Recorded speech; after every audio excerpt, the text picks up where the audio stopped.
मोक्षमार्गस्य नेतारं भेत्तारं कर्मभूभृतां ज्ञातारं तेषु तत्त्वानां वन्दे तद्गुणलब्धये वन्दे तद्गुणलब्धये। ॐ ह्रीं श्री अरहंत सिद्ध आचार्य उपाध्याय साधु पंच परमेष्ठिभ्यो नमो। आचार्य श्री उमा स्वामी देवकृत तत्वात् सूत्र, अपर नाम मोक्ष शास्त्र।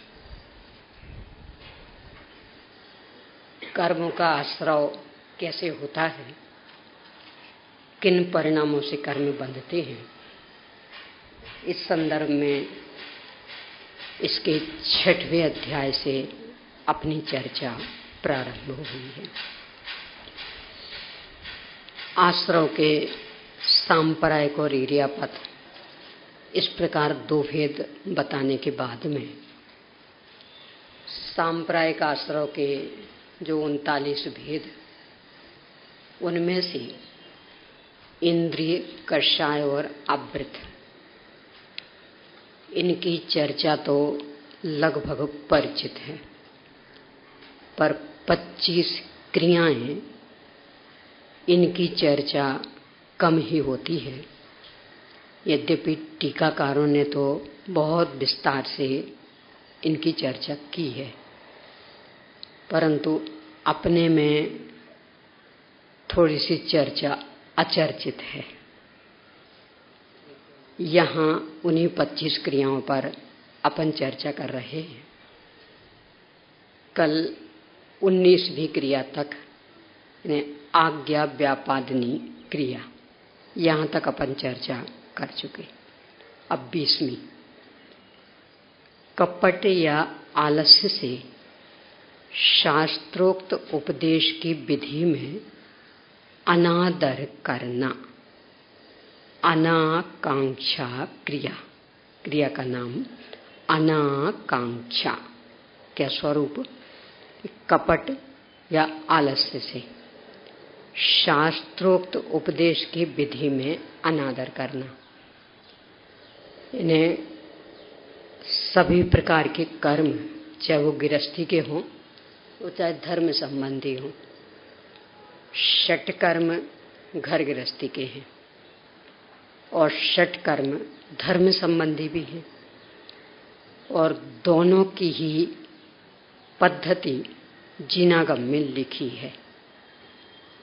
यानी झाड़ू पोंछा करना तो कैसे करना, चूल्हा चक्की करना तो कैसे करना, बर्तन आदि का करना तो कैसे करना, कपड़े खरीदना, धोना, रखना तो कैसे करना, सारी विधि लिखी है।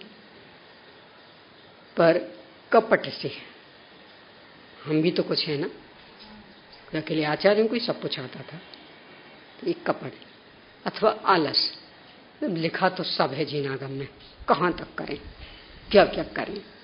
तो आलस, इन दो के वशीभूत होकर अनादर, यानी भगवान की वाणी में आया है, आचार्यों ने उनके अनुसार लिखा है, और उनका कोई स्वार्थ नहीं है। अपन मानेंगे तो अपना हित है, और नहीं मानेंगे तो अपना अहित।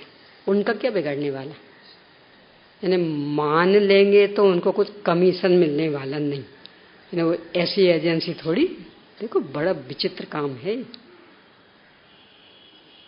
यानी अपने भाग्य से अपने को समझाने वाले मिल जाते, पर उनका ये राग कितना बुरा होता उनके लिए। लाभ तो उन्हें कुछ है नहीं, गला खराब होगा, समय बर्बाद होगा, नया उन्हें क्या मिलना है।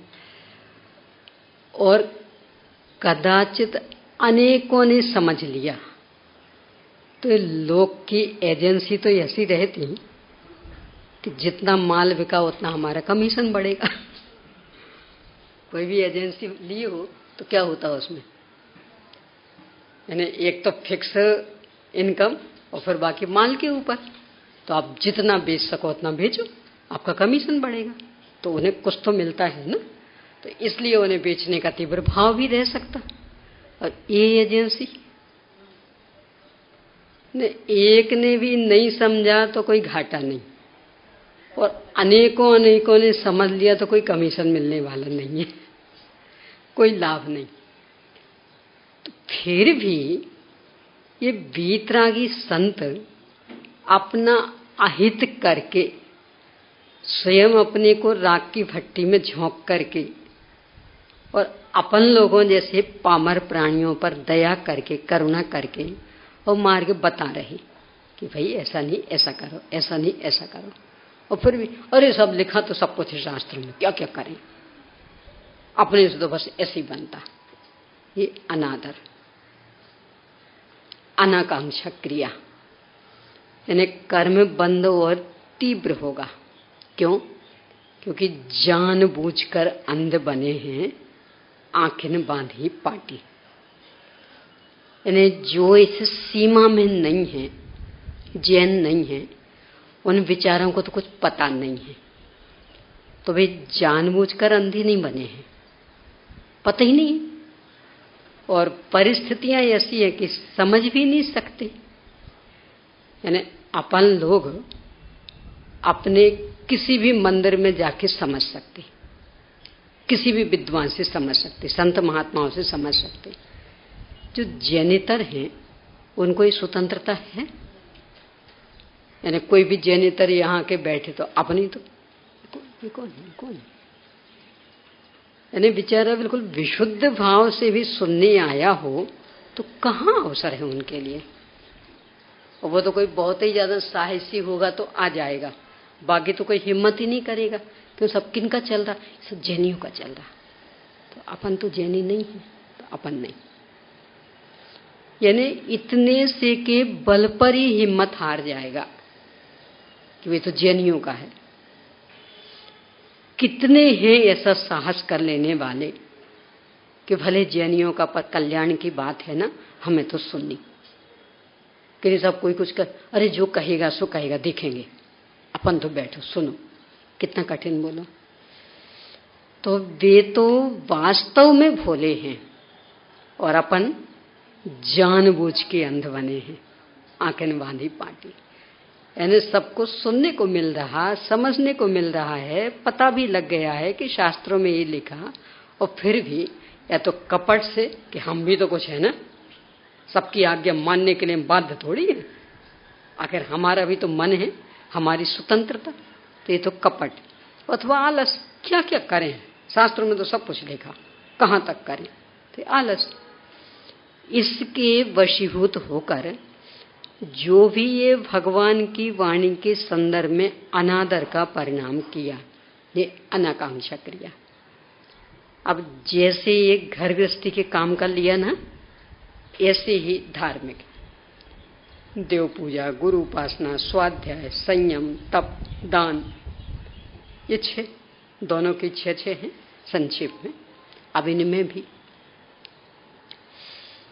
कल चर्चा की थी शंका समाधान के संदर्भ में कि लोक में जैसे हर काम का एक समय होता है, उस समय से घर में सबके काम चलते रहते। कदाचित कोई बच्चे कभी उद्दंडतावश उस समय का उल्लंघन करें और अक्रम से कोई काम करें। यानी मान लो खूब देर से उठा हो सो के, 11-12 बज गए हों, यानी छुट्टियां चल रही हैं, अब कोई स्कूल तो जाना नहीं, सो गया। रोज मम्मी जगाती थी पर बहुत परेशान करता था, सोने तो दो, सोने तो दो। उस दिन मम्मी ने ठान लिया आज हमें जगाने नहीं, सोता रहा। अपने आप नींद खुलने का सवाल ही नहीं था। 12 बज गए, अब 12 बजे उठा, खूब तेज लग रही थी भूख क्योंकि रोज तो सुबह से ही खाने की आदत तो सोता रहा, खूब तेज भूख लगी और एकदम से सीधा का सीधा डाइनिंग टेबल पे पहुंच गया।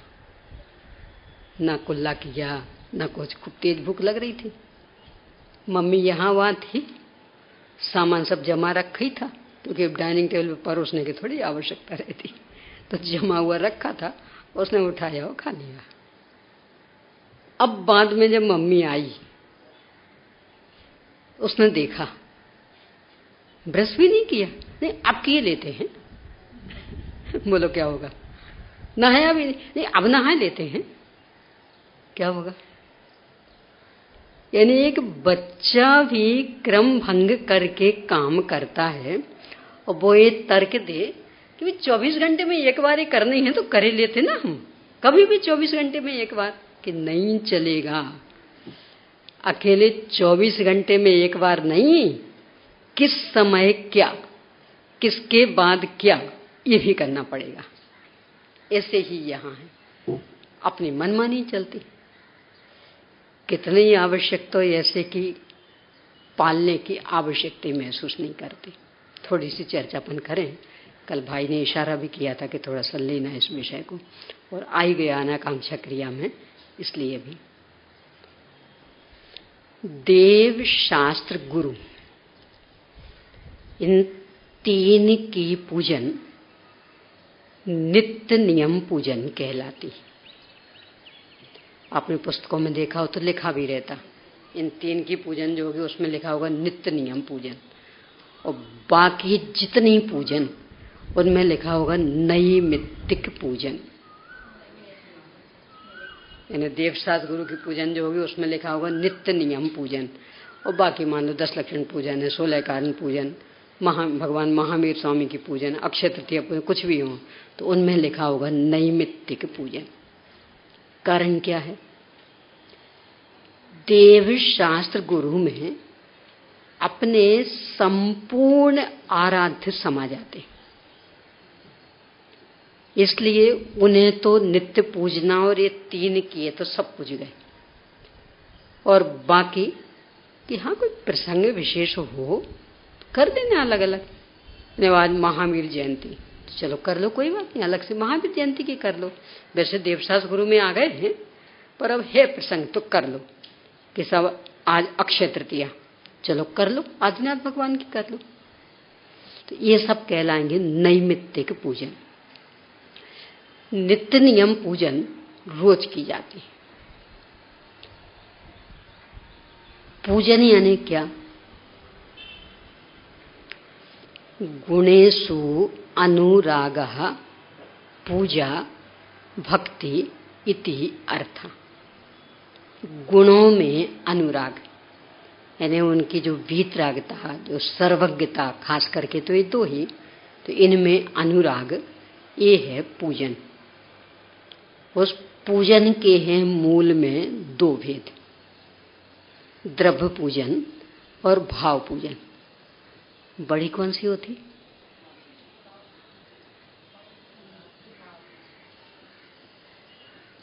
सूतक पातक का कोई प्रसंग चल रहा हो और उसमें आपको द्रव्य नहीं छूना है, तो भावों की तो कोई रोक टोक है नहीं, तो फिर खेद करने क्यों होते? भावों की तो रोक टोक है नहीं, तो द्रव्य नहीं छूना, तो खेद करने क्यों होते? तो द्रव्य नहीं चढ़ा पा रहे, द्रव्य नहीं चढ़ा पा रहे, इसका मतलब कौन सी बड़ी लग रही? भावों के लिए तो उस समय कोई रोक टोक नहीं ना। हाँ, आप तो खूब एकाग्रता से करो ना, बस द्रव्य पर प्रतिबंध है कि आप द्रव्य नहीं चढ़ाएंगे, तो बुरा क्यों लगता? यानी मन यही मानता है कि जितनी बड़ी द्रव्य पूजन है ना, भाव पूजन में दम थोड़ी है, तो द्रव्य पूजन करने का अवसर मिले, कोई बात नहीं, लेने। द्रव्य पूजन नाम किसका? आचार्य अमितगति स्वामी अमितगति श्रावकाचार में इन दोनों की अलग अलग परिभाषा देते, तो भी ऐसी परिभाषा देते हैं।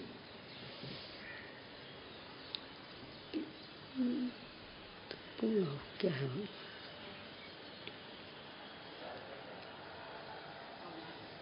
उपयोग से एकदम निकल गई बात हो। हिंदी बताती हूँ, संस्कृत श्लोक याद आ जाएगा तो बताऊंगी। हाँ, वचन विग्रह संकोचो द्रव्य पूजा निगद्यते तत्र मानस संकोचो भाव पूजा पुरातनई। अमित गति श्रावकाचार्य का श्लोक है। क्या? वचो विग्रह संकोचो द्रव्य पूजा निगद्यते तत्र मानस संकोचो भाव पूजा पुरातनई। कि वचो और विग्रह, विग्रह यानी होता शरीर, कि वचन और शरीर, इन्हें दोनों को समेट करके, संकोचो समेट करके जो पूजन की जाती उसका नाम है द्रव्य पूजन। और तत्र मानस संकोचो, और यदि वहां अपना मन भी लग जाए तो वो कहलाती भाव पूजन। यानी मन कहीं यहाँ वहां डोले और वचन और शरीर से पूजन हो गई, यानी वचनों से बराबर वो पूजन का पाठ पढ़ते रहे और शरीर से भी बराबर हाथ जोड़े हैं, दर्शन कर रहे, प्रदक्षिणा दे रहे, सब, पर मन वो यहाँ वहां भटक रहा, तो वो कहलाएगी द्रव्य पूजन। और मन भी उसमें जुड़ गया तब उसका नाम होता भाव पूजन। बाहर की द्रव्य, मूल तो ये द्रव्य है, और इस शरीर के 8 अंग होते ना, इसलिए वो कहलाती अष्टांग द्रव्य पूजन। यानी 8 अंगों से, यानी हम 8 अंगों से ही नमस्कार कर रहे, 8 अंगों से प्रदक्षिणा दे रहे, 8 अंगों को नमा रहे हैं, तो ये अष्टांग द्रव्य पूजन। अब इसके उपचार का उपचार है वो जल चंदन आदि। यानी मूल तो ये द्रव्य पूजन, ये जो 8 अंग, ये द्रव्य, और इसको हमने एकाग्र करके भगवान की भक्ति में लगाया। यानी हाथ आदि उल्टे सीधे नहीं, बराबर भगवान की भक्ति में जुड़े, वचन भी बराबर भगवान की भक्ति को बोलने वाले ही, तो ये द्रव्य पूजन। और यदि इनमें हमारा मन भी लग गया, यानी बिल्कुल एकाग्रता से मन को एकाग्र करके, तो उसका नाम होगा भाव पूजन। अब फिर कि बाहर की जो द्रव्य, वो इस द्रव्य का भी उपचार से और आगे बढ़ के वो द्रव्य, पर मूल वो द्रव्य नहीं।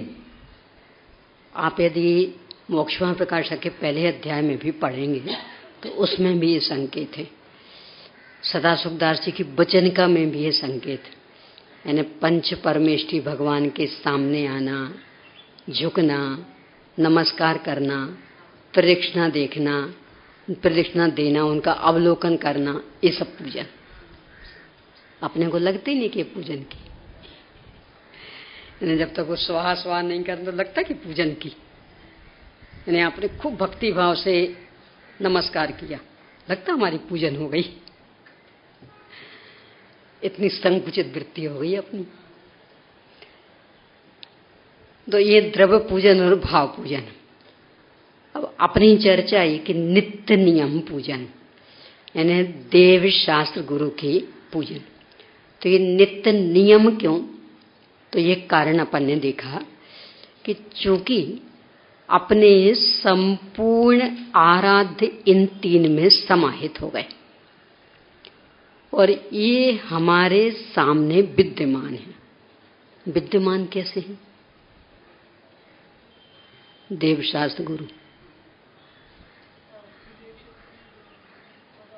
आपको दिख रहा है विधि क्षेत्र में, तो भावों की बात थोड़ी चल रही है अभी। भाव में तो हम सिद्ध को भी विद्यमान कर लेंगे। विद्यमान मतलब हमारे सामने, क्योंकि वो नित्य नियम पूजन है ना। हाँ, तो सामने कहाँ विद्यमान? तो भगवान और गुरु कैसे हो गए परम गुरु? और शास्त्र, अरे भाई हम तो वेदी की बात कर रहे हैं। शास्त्र पूजन करने को अलग से आप अलमारी के पास जाओगे क्या?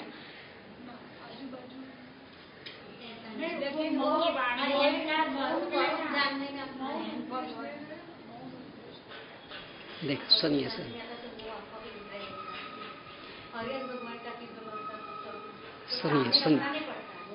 सुनिए जो ये जिन बिंब विराजमान हैं ये तो हैं देव,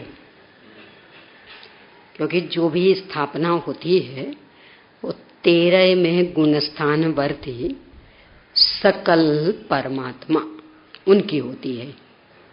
13 में गुणस्थान वर्ती जो साक्षात समोसरण में विराजमान, तो उनकी प्रतिष्ठा होती। इसीलिए तो मंदिर को समोसरण भी कहते ना, और वेदी को गंधकुटी कहते।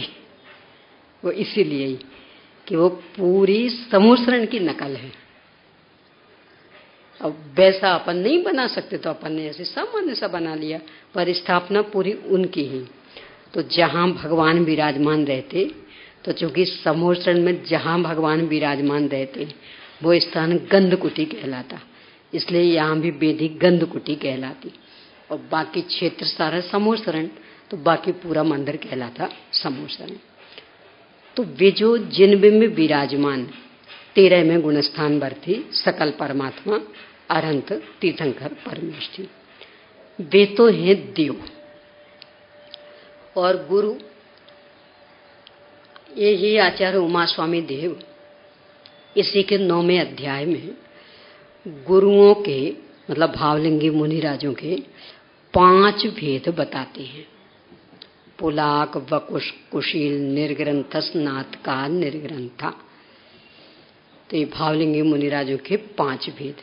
तो उनमें से जो स्नातक नाम के गुरु, पुलाक, वकुश, कुशील, निर्ग्रंथ और स्नातक, तो जो स्नातक नाम के गुरु हैं वे हैं अरहंत भगवान 13 में गुणस्थान वर्ती।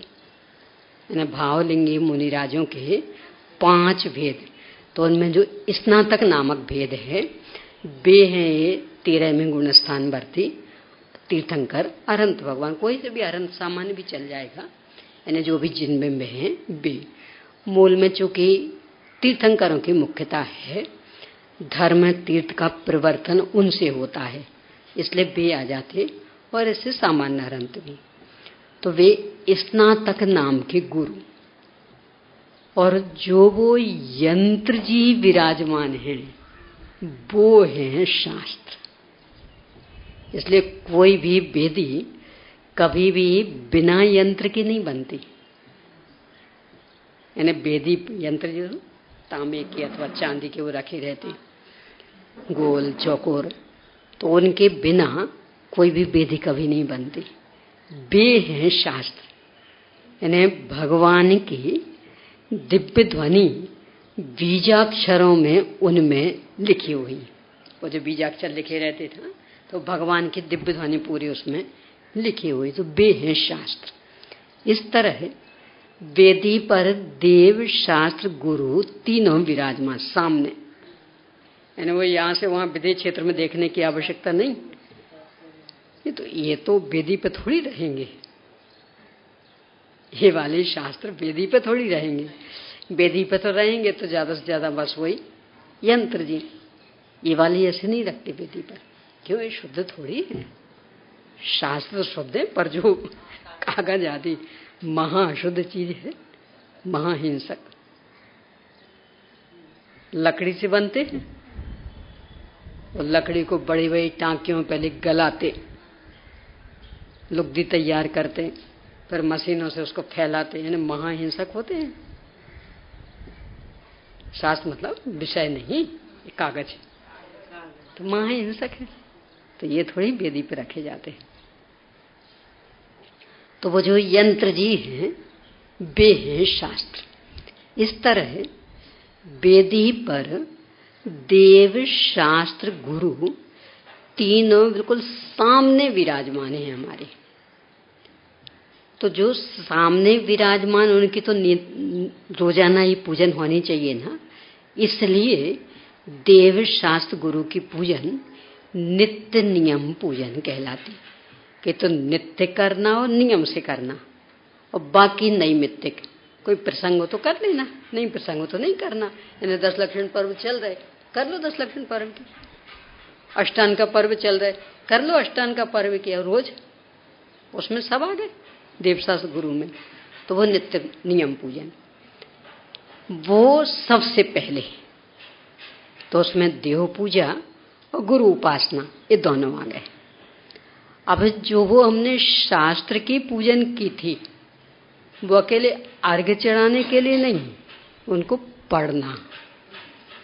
देखो लोक में भी हर चीज की विनय मर्यादाएं अलग अलग होती हैं। माँ ने भोजन बनाया, अपने मन में माँ के प्रति बहुत विनय है, बहुत भक्ति, तो माँ ने भोजन बनाया। वो कह रही बेटा जीम लो। कि नहीं माँ, आपके द्वारा बनाई रसोई और हम दांतों से कैसे काटें, कैसे पीसें, आपकी अभिनय नहीं होगी। क्या कहेगी माँ? बेटा भोजन खाने के लिए किया जाता तो खूब चबा चबा के खा, इसमें ही मेरी विनय। बोलो माँ की विनय कब? उन्हें रसोई बनाई तो खूब प्रेम से खाओ, कुछ भी मन में गिलान परिणाम लाए बिना, कि माँ के द्वारा बनाई गई रसोई, उसमें कोई सोच विचार के लिए अवसर नहीं।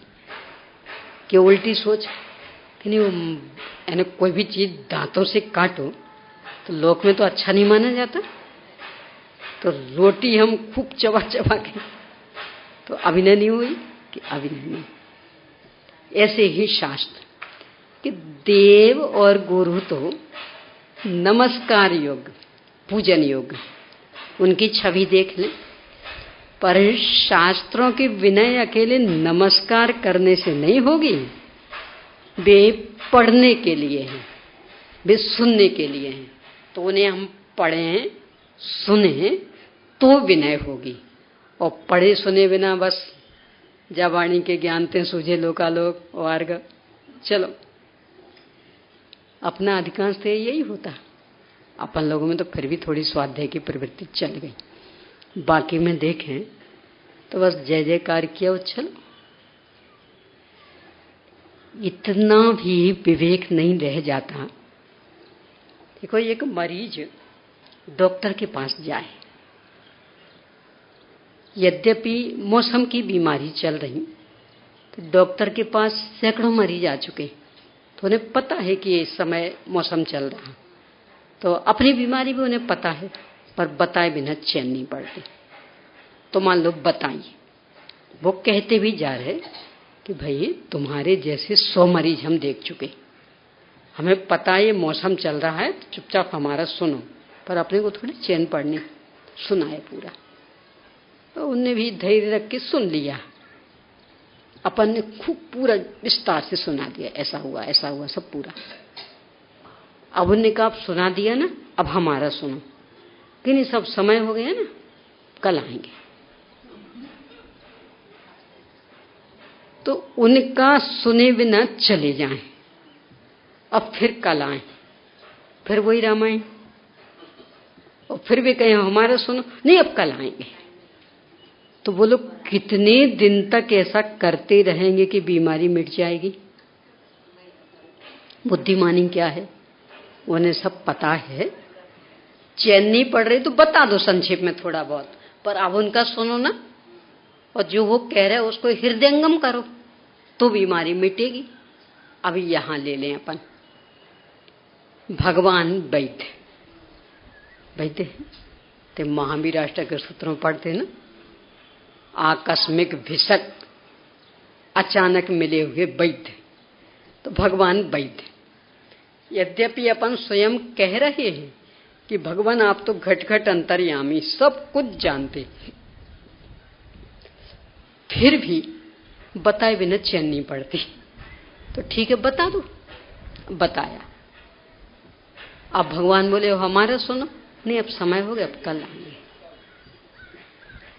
तो ऐसा कितने दिन तक करते रहें कि बीमारी मिट जाएगी? बुद्धिमानी तो क्या है कि यदि ज्यादा समय नहीं है तो चूंकि भगवान तो घट घट अंतर्यामी है, वे तो सब जान ही रहे हैं, तो संक्षेप में निपटाओ, चैन नहीं पड़ रही इसलिए। जब बहुत तकलीफ होती ना, जैसे बच्चा हो ना, एक छोटा बच्चा, अब माँ छोड़ के चली गई हो जानबूझ के भी अथवा ऐसे भी कुछ भी, अब बच्चा यहाँ परेशान हो रहा, यद्यपि काकी वगैरह सब संभाल नहीं, पर बच्चे को माँ के बिना थोड़ी अच्छा लगता। तो माँ आती तो फूट फूट के रोता, उनसे चिपक के माँ बताती, बेटा हमें सब पता है, नहीं सुनो तो सही, काकी ने ऐसा किया ऐसा किया ऐसा किया। अब जब तक वो सुना नहीं दे उसे चैन नहीं पड़ती। ऐसे अपन भी, यानी पता है कि भगवान को सब कुछ मालूम, पर बहुत ज्यादा दुखी है ना, तो चलो सुना दो, पर इतना तो सुनाओ कि उनका सुनने के लिए समय बच जाए। और इतना सुनाने लगे कि उनका सुनने के लिए समय ही नहीं बचे तो कब कल्याण होगा। तो सुनने का समय निकाल के सुनना, पढ़ना, इसका नाम है स्वाध्याय। और सुनना और पढ़ना ये अल्टरनेट नहीं है कि सर हम तो करते हैं स्वाध्याय। क्या करते?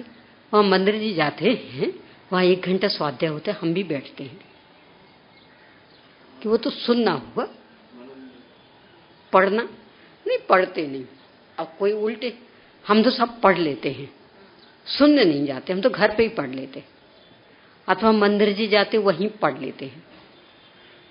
सुनना और पढ़ना ये अल्टरनेट नहीं है कि ये अथवा ये, क्या है? सप्लीमेंट्री, यानी पूरक। देखो ऐसा ले, रोटी या पूरी ये तो अल्टरनेट है, और दाल रोटी अथवा सब्जी रोटी, कि या अकेली दाल दाल खा लो, रोटी रोटी, ये ऐसा चलेगा? वो पूरक है वो, यानी रोटी खाएंगे तो दाल चाहिए, सब्जी चाहिए, सब दाल सब्जी खाएंगे तो रोटी चाहिए, और रोटी पूरी, हाँ उसमें अल्टरनेट चल सकता, पूरी पराठे इसमें अल्टरनेट चल सकता कि कोई भी एक चीज ले लो, पर दाल और रोटी कोई चीज एक ले लो, इसमें नहीं चलेगा। ऐसे ही पढ़ना और सुनना ये पूरक है। पढ़ेंगे तो सुना हुआ समझ में आएगा, सुनेंगे तो पढ़े हुए में स्पष्टता आएगी। बहन ऐसे टेका लेके मत बैठो, और नींद आ जाती, क्योंकि वैसे दोपहर का समय और गर्मी में तो नींद का ही समय होता है, और फिर टेका लेके बैठोगे तो और जल्दी, तो थोड़ी सी पालती ऐसी रीढ़ की हड्डी बिल्कुल सीधी करके इस तरह से बैठो तो नहीं आएगी नींद। तो पढ़ना और सुनना ये एक दूसरे के पूरक हैं, ये अथवा ये ऐसे नहीं है। और अपने जीवन में बस यही चलता, ये अथवा ये, यानी कोई पढ़ लेंगे तो कोई सुन लेंगे, यानी पढ़ना और सुनना दोनों का संतुलन बना लेना ये बहुत कम हो पाता। बस इसीलिए स्वाध्याय का पूरा लाभ नहीं मिलता। जब तक अपन पढ़ेंगे नहीं, देखो स्कूलों की भी ये पद्धति रहती, कल कौन सा पाठ पढ़ाया जाना तो शिक्षक एक दिन पहले बता देता, देखो कल ये पाठ पढ़ाएंगे, आप पढ़ के आना, बताते नहीं। और फिर पूछता पढ़ के आए कि नहीं आए, और जो पढ़ के आते उन्हें अच्छे से समझ में आ जाता, तो नहीं आते उन्हें समझ में नहीं आता। यहाँ भी तो यही है ना, अपन विषय पढ़ के गए होंगे तो वहां समझाने पर और अच्छे से समझ में आता, और पढ़ के नहीं गए होंगे तो, और एकांगी ही हो जाए, या तो हम पढ़ेंगे या हम सुनेंगे, तो उसे पूरा लाभ मिलने वाला नहीं। देखो सुनने का महत्व अलग है। देखो इसको ऐसा ले, वो जो टीचर है ना, वह प्रोफेसर वहां स्कूल या कॉलेज में पढ़ाता है, और उसने ही उसी विषय की कुंजी लिखी है, वो भी बाजार में मिलती हैं, उसी टीचर की, उसी प्रोफेसर की। और जब वो वहां देखते तो वो भी रखे रहता है, वो जो पढ़ा रहे ना, तो बराबर वो अपनी ही कुंजी को सहारा बना के पढ़ाते। ये तो पता है, प्रोफेसरों को कितना देना पड़ता? 30,000, 40,000, इससे कम तो होते ही नहीं। और वो कुंजी तो मुश्किल से 10-15 रुपए में मिल जाती है। तो कोई ये सोचे उनकी ही लिखी कुंजी है, ले लेंगे, पढ़ लेंगे, आ जाएगा ना विषय समझ में। और कोई ये सोचे चलो हम तो सीधे ही उनसे सुन लेते, तो हमें क्या जरूरत कुंजी की। तो बोलो दोनों कितने सप्लीमेंट्री वाले।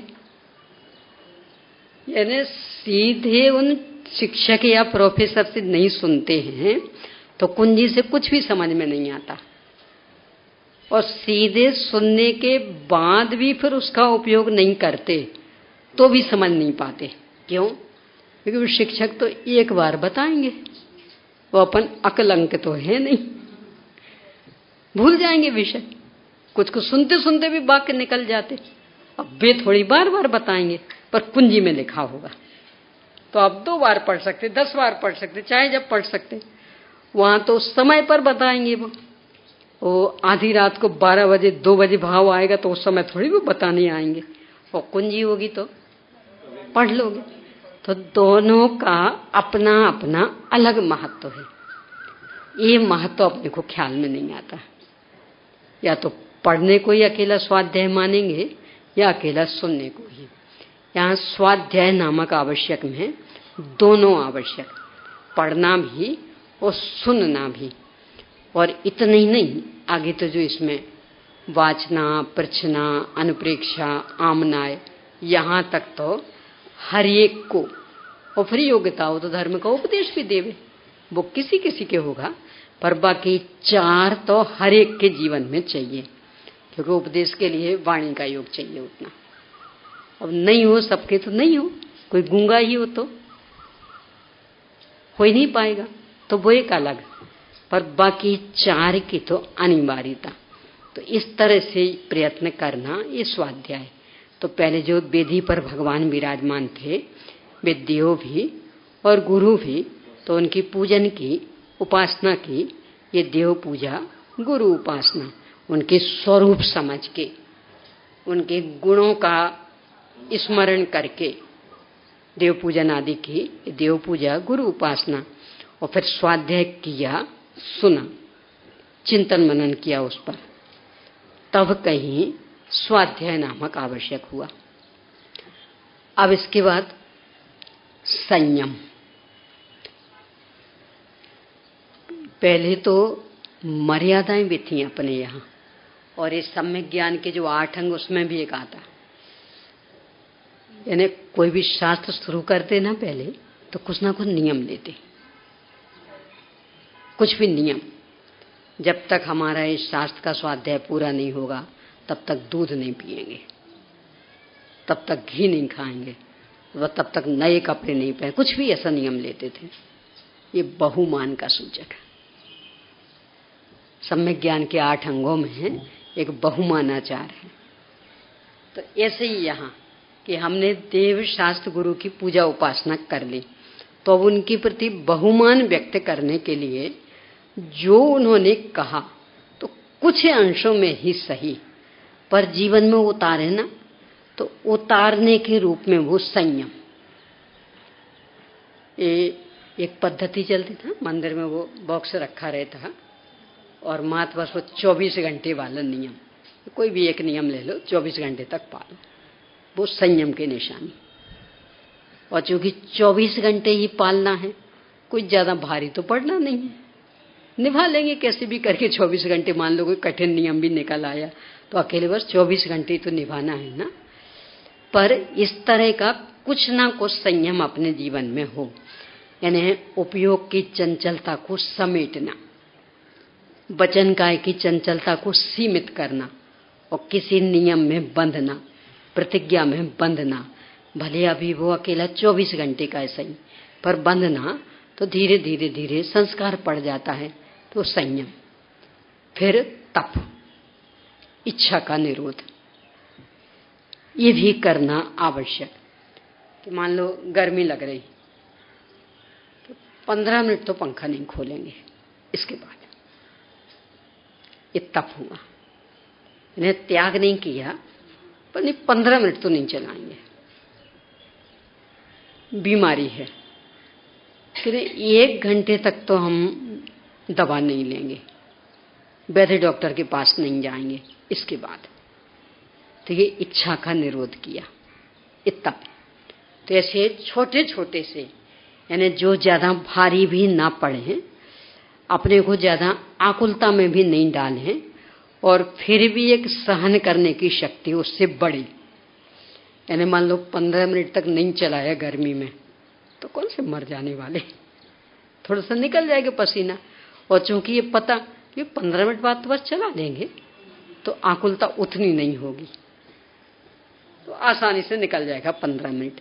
पर आदत बनने लगेगी धीरे धीरे, फिर ये भी भाव आएगा तो बाद 15 मिनट नहीं चलाया तो भी अच्छे से कट गया, अब कल आधा घंटे नहीं चलाएंगे। धीरे धीरे यहां तक पहुंच सकते हम बिल्कुल चलाएंगे ही नहीं, क्या फर्क पड़ना।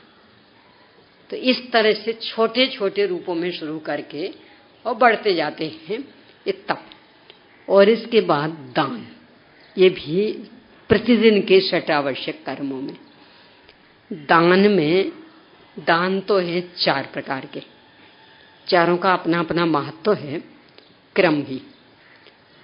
आहार दान, औषधि दान, अभय दान और ज्ञान दान। वैसे तो चारों का अपना अपना महत्व, पर प्रसंगवश अलग अलग चारों की महिमा भी बहुत गाई है। यानी जब जिस दान की चर्चा की तो बिल्कुल इतना महत्व बताया कि जैसे बस वो ही सब कुछ। आचार्य अमित गति स्वामी ने अमित गति श्रापकाचार में इसी पद्धति को अपनाया। तो जब आहार दान की चर्चा शुरू की तो उसी की महिमा, और यहां तक लिखते हैं, आपने किसी पात्र को आहार दान दिया, अरे आहार दान नहीं दिया, सम्यक रत्नत्रय दिया। ये तो मूलाचार में भी आया कि मुनिराज के हाथ में भोजन दिया, अकेला वो भोजन नहीं दिया है, सम्यक रत्नत्रय दिया, क्योंकि उनकी आराधना निर्विघ्नित चलेगी, आप उसमें सहायक हुए। तो इस तरह से भी महिमा गाई। औषधि दान कि रोग निवारण किया, तो रोग निवारण नहीं किया, सम्यक रत्नत्रय की साधना करवाई कि अब भी निश्चिंत होकर करेंगे। अभयदान की तो इतनी अधिक महिमा गाई गई, क्या बताएं, हर ग्रंथ में। पद्मनंदी पंचविंशतिका, अमित गति श्रापकाचार, मूलाचार, इतनी अधिक कुछ कहो ना। क्यों? उसके पीछे कई कारण। एक तो ये कि बाकी में कदाचित ये समस्या आ सकती है कि सब हम देना तो बहुत चाहते पे हमारे पास साधन ही नहीं है। आहार में ये समस्या आ सकती, सब हम तो सबका पेट भरना चाहते, पर सीमा तो है। सामग्री की कमी नहीं, करने वालों की कमी, देने वालों की कमी। यानी कोई समस्या एक ही थोड़ी होती, उतनी मेहनत करने वाली भी चाहिए। तो इन सब में समस्या। औषधि में कि हम दे सकते, पर हमें पता ही नहीं कि इस बीमारी पे कौन सी दवा चलती, तो क्या करें हम। ज्ञानदान में भी यही कि हम खूब देना चाहते, पर हमें कुछ आता ही नहीं है, तो क्या देवें हम। पर अभय दान ऐसा कि उसमें ये सब विघ्न बाधाएं रंच मात्र नहीं है। यानी सामग्री है कि नहीं, कोई लेना देना ही नहीं, बस हमारे माध्यम से आपको कष्ट नहीं होगा, हम आपको कष्ट नहीं देंगे। अब इसमें क्या सामग्री चाहिए? यानी बिल्कुल बिना सामग्री के वो दे सकते। एक तो ये कारण।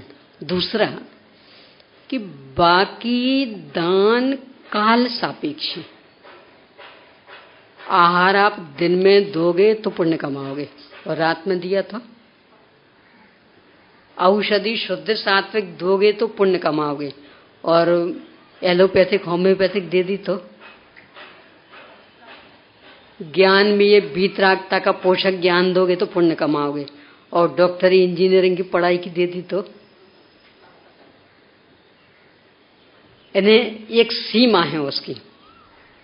अभयदान में दिन में दो, रात में दो, गरीब को दो, अमीर को दो, चींटी को दो, आलू को दो, किसी को भी दो।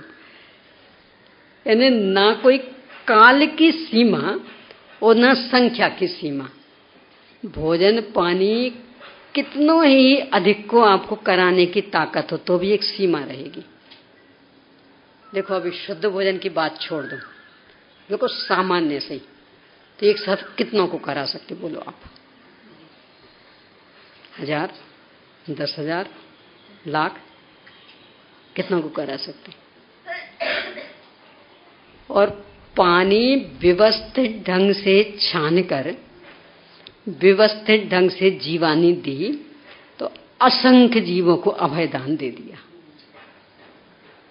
असंख्य जीवों को आप भोजन करा सकते थे और अभयदान, और इस अभक्ष नहीं खाया, सब प्रतिष्ठित वनस्पति नहीं खाई तो एक साथ अनंत जीवों को अभयदान दे दिया। आप भोजन नहीं करा सकते आप अनंतों को, ना औषधि दे सकते, अरे ज्ञानदान नहीं दे सकते अनंतों को, दे सकते? यानी तीर्थंकर जैसे भी वक्ता हूं तो भी समूह सभा में कितने रहते जीव? असंख्य। तो असंख्यों को ही तो ज्ञानदान देंगे ना, बाकी वक्ताओं की तो बातें क्या करें, साक्षात तीर्थंकर भगवान भी। पर अभयदान दें तो एक साथ अनंतों को, यानी सप्रतिष्ठित वनस्पति नहीं खाई तो एक साथ अनंतों को हमने अभयदान दे दिया। और इसमें लगना क्या है? हर्रा लगे ना फिटकरी, रंग चोखा हो जाए। यानी एक नया पैसा खर्च नहीं हुआ, आपका अलग से कोई समय नहीं गया, कोई शक्ति नहीं लगी, कोई सामग्री वाली समस्या नहीं आई, कुछ श्रम नहीं करना पड़ा और अनंतों को अभयदान दे दिया। 3 कालवर्ती जीवों को दे सकते आहार, आप 3 कालवर्ती जीवों को नहीं दे सकते, औषधि भी नहीं दे पाओगे, ज्ञान भी नहीं दे पाओगे, अभय ये दे सकते। यानी क्षेत्र से भी अमाप, काल से भी अमाप, संख्या से भी अमाप और सामग्रियों के बंधन से रहित। यानी कोई बहाने के लिए अवसर ही नहीं कि सब हम देना तो खूब चाहते थे पर हमारे पास चीज नहीं थी ना, कि इसमें चीज चाहिए ही नहीं ना। यानी इसमें तो बस हमें ये नहीं करना, तो इसमें चाहिए क्या है? नहीं, हम आलू नहीं खाएंगे, तो इसमें करना क्या पड़ा हमें? वो अनंत जीवों को अभयदान दे दिया। करना क्या पड़ा? हम रात में भोजन नहीं करेंगे, तो करना क्या पड़ा इसमें? और असंख्य जीवों को अभयदान दे दिया। इन्हें लगा कुछ नहीं और इतना बड़ा दान हो गया। अब ऐसे ज्ञान दान कि कदाचित नहीं है ज्ञानदान देने की क्षमता। अभी इसमें जो दूसरा आएगा उसमें आएगी बहुत विस्तार से बात कि अनुमोदना करने में क्यों कंजूसी करना। यानी मान लो आप पढ़ा नहीं सकते, ठीक है माना, आपको चंदा भी नहीं दे सकते, ठीक है माना, आप वहां आकर के बच्चों को संभाल भी नहीं सकते, माना, पर यदि कहीं पाठशाला चल रही है, स्वाध्याय चल रहा है, तो ये काम अच्छा है, इसमें विघ्न नहीं आना चाहिए, ये आप मन ही मन सोचें तो इसमें कहां परेशानी है। और ज्ञानदान हो गया वो, यानी जो चल रहा उसकी अनुमोदना पूरी कर लिया आपने, कहां परेशानी इसमें? बोलो क्या लगा? अब ये भी नहीं कर सके अपन, फिर क्या कहा जाए? वो एक दिन चर्चा आई थी ना 4 पशुओं की, क्या था उनके पास? पर जो पूरी रसोई बनाने वाले और आहार देने वालों ने पुण्य कमाया, उनने मात्र अनुमोदना से हो है तो कितना गजब का दान, और पूरा पुण्य कमा लिया और 6 मार के एक साथ उत्तम भोग भूमि में गए। ऐसा 4 दान का ले लेना, तो ये तो कर सकते ना। भले काम की अनुमोदना करने में क्यों पीछे रहते? और उसमें भी अपनी कक्षाएं काम करती। मान लो उदाहरण के लिए कि ये पढ़ाती हैं, तो इन्हें पढ़ाने का अवसर नहीं मिल रहा, क्योंकि भी विद्यार्थी कम है, स्थान कम, तो कोई एक ही तो पढ़ा पाएगा ना। तो अब अरे इनको ही अवसर मिल गया, हमें अवसर नहीं मिल पा रहा। अब बस चिढ़ना चिढ़ना चिढ़ना चिढ़ना। इन्हें भले काम की अनुमोदना नहीं, हमें अवसर क्यों नहीं मिला। तो अब कैसे भी करके इनको पतित करने की कोशिश, ये गिरे तो हमें उठने का अवसर मिले। कितना बुरा परिणाम। और अधिकांशतः अपना यही चलता है, यानी भले काम की अनुमोदना तो नहीं, करने वाले को कैसे भी करके गिराओ, इसमें सारी शक्ति लगा लेते। वो जो पूजन में पढ़ते ना, क्या है अपनी स्थिति। जब जग विषयों में रच पच कर, गाफिल निद्रा में सोता हो, अथवा वह शिव के निष्कंटक, पथ में विषकंटक बोता हो। ये क्या है?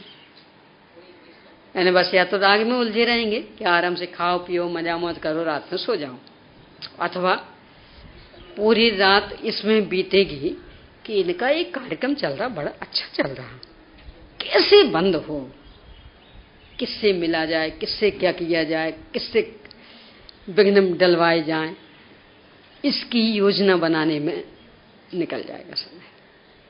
तो यह अथवा वह शिव के निष्कंटक, पथ में विषकंटक, ये विष बुझे कांटे, मार्ग है पूरा निष्कंटक और उसमें विष बुझे कांटे बोता रहता। ये अपना अपना देखना। यानी कहते हैं कि काम अच्छा लगता, पर कब तक कि हमारे स्वयं के माध्यम से हो, तब वही काम दूसरे के माध्यम से हो तो नहीं। यानी हम करें सो अच्छा और दूसरे करें तो फिर तो गिराने की कोशिश। यहां प्रकरण क्या कह रहा है ये? अरे काम अच्छा है तो खुले रूप में अनुमोदना करो, क्यों व्यर्थ में पाप के भागीदार बनते। तो इस तरह दान की परंपरा भी प्रतिदिन अपने जीवन में रहे। ये तो है दान। कदाचित नहीं भी ये प्रसंग बने तो अपने यहां और भी कुछ बातें हैं। करुणा दत्ती, कि वो दान के रूप में नहीं माना जाएगा, पर करुणा भाव से। ऐसी समदत्ती, यानी परस्पर एक जैसे हैं अपन लोग जैसे, तो परस्पर में एक दूसरे का, हमने आपकी मदद की, आपने हमारी मदद की। जब आपको आवश्यकता थी हम आपके काम आ गए, जब आप हमें आवश्यकता आप हमारे काम आ गए। ये समदत्ती। तो ऐसे भी बहुत सारे हैं। तो इस रूप में यानी अकेला ये बहाना बनाने के लिए अवसर नहीं है कि सब पात्र ही नहीं मिलते, किसे दान दें।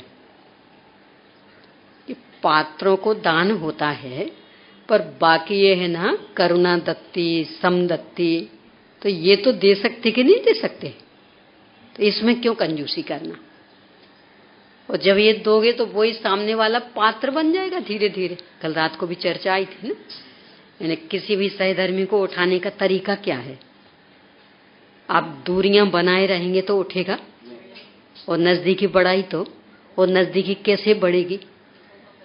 यानी स्थिति उसकी ऐसी कि मंदिर आने के लिए फुर्सत ही नहीं, यानी पेट ही नहीं भर पाता। 10-10, 12-12 घंटे मेहनत करने के बाद तो कहां से आए वो। तो थोड़ा थोड़ा भी सहयोग यदि दिया और उसको यहां तक लाके खड़ा कर दिया कि आराम से आजीविका से निश्चिंत, कल के दिन आने लगे, हो सकता आपसे भी अधिक बढ़ जाए, पात्र बन जाएगा। यानी पात्र कोई अलग से आसमान से आने थोड़ी है, अपनों में से ही तो बनेंगे ना। तो वो बनाने की कोशिश करें समदत्ती से, करुणा दत्ती से, इस तरह का उपयोग करके। तो ये अपने जीवन में प्रतिदिन होना चाहिए, क्योंकि षटावश्यक कर्म है। दिने दिने देव पद, इसमें है ना पद्मनंदी पंचविंशत का में, देव पूजा गुरु पास्थि स्वाध्याय संयमस्तपः दानं चेति गिरस्थानां षट कर्माणि दिने दिने, प्रतिदिन। ये कभी कभी आज पूजन कर ली, कल स्वाध्याय कर लिया, परसों संयम पाल लिया, नरसों तप कर लेंगे, फिर और आगे के दिन दान दे देंगे, फिर लौटेंगे। कि दिने दिने प्रतिदिन यथाशक्ति, जितनी ताकत हो उतनी। दान के संदर्भ में तो चरणानियों की मर्यादा, यदि आर्थिक स्थिति अच्छी है तो अपनी कमाई का चौथा हिस्सा दान दो, यदि मध्यम है तो छठवां हिस्सा, और यदि मध्यम से भी और नीचे तो कम से कम 10वां हिस्सा तो देना ही। यानी यदि 1000 रुपये एक दिन में कमाते हो तो 100 रुपये तो देना ही देना। अंधा तो चौथाई भाग यानी 250 रुपये देना। यदि 1000 रुपये कमाते हो तो 250 रुपये रोज निकालना। और अन्यथा पर छठवां भाग, कितना हुआ छठवां? नहीं, मतलब यानी 150 रुपये। और इतना भी नहीं निकाल सको तो 100 रुपये तो निकालना ही निकालना।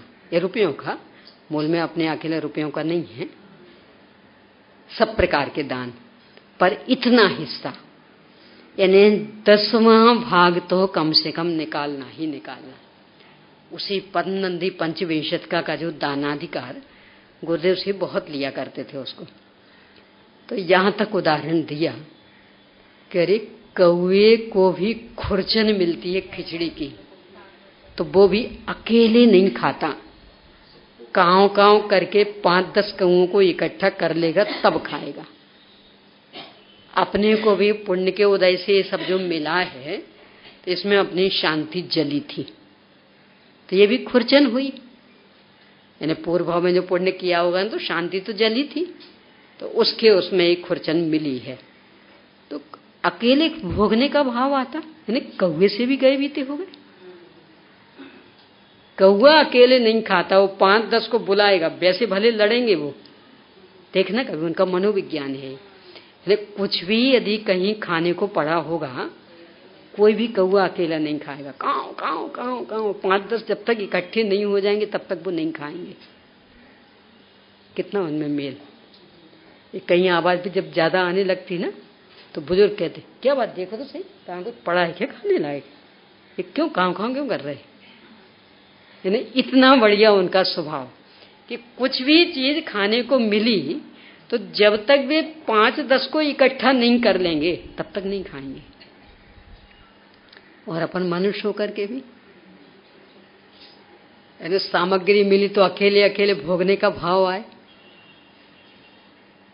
तो ये संस्कार बचपन से ही अपने में भी और अपनी आगामी पीढ़ी को भी देने का भाव रहे। यानी बच्चों आदि को भी सिखाएं, बेटा अकेले कोई चीज नहीं खाना, मिलजुल के खाना, अपने दोस्तों को खिला, और भी जो चचेरे भाई आदि बहनें आदि उनको खिला, मिलजुल करके खाओ। तो इस तरह का ये समदत्ति का ये कर सकते। तो ये षटावश्य कर्म प्रतिदिन। यहाँ कह रहे यदि इनमें अनादर किया गया, सब कहाँ तक करें, कितना करें, तो ये अनाकांक्षा क्रिया, मुफ्त का पाप बांधेंगे। यानी बाकी और कोई पाप नहीं किया, पर बस एक अनादर, उपेक्षा भाव। अरे सब शास्त्रों में तो सब लिखा है, क्या क्या करें, कहाँ तक करें। अरे भले आदमी, नहीं करना है तो मत कर, पर उपेक्षा क्यों करता। वो तो लिख देते हैं, उनको कोई काम धंधा तो रहता नहीं, लिख देते हैं कि उपेक्षा ये बहुत महंगी पड़ेगी। नहीं करना मत कर, नहीं कर पाता मत कर, पर लिख देते हैं कुछ भी। इस तरह का उपेक्षा भाव नहीं, और यदि करते हैं तो ये अनाकांक्षा क्रिया तीव्र पाप बंध की कारण बनेगी। हो गया समय तो।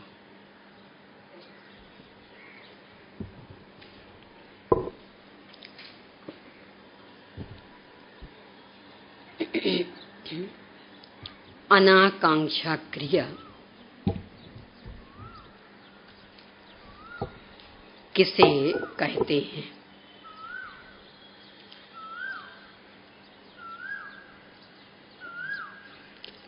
वेदी पर, अगला प्रश्न, वेदी पर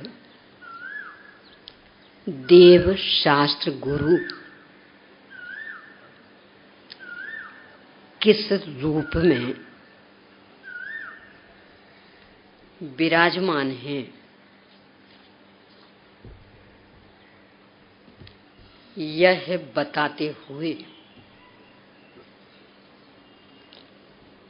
आचार्य अमित गति स्वामी के अनुसार द्रव्य पूजन और भाव पूजन